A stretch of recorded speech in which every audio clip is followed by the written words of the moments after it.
ریختم. یعنی هر مودی که نه، ولی خفن احساس میکنم. این چی اینجا؟ یه چیز سفید چیزی و اوش این چی دیگه؟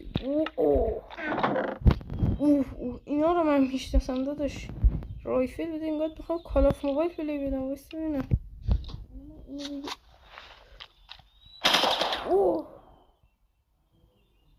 چیه گانی؟ زامبی پلی بدم. این چیه؟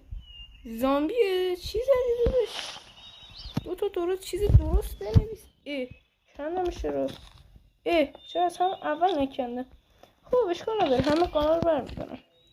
اسنایپ میخوام. نارنجک بده داداش. نید بده، اصلا همه چی بده. تیر چی یعنی تیر بده. اینو بده. اینو چی داداش؟ من اینجور چیزی سرم نمیشه به خدا داداش. بس ببینم. بیایم اینو مینیگون. مینیگون. بس ببینم دیگه چی داره. کول داره. SMG بده. من 26 بار سابسکرایب کنم. اینم میزنم. اونم بزن. اینم بزن. بعد اینکه 26 بار سابسکرایب کردی چنل من اصلا اینا چی؟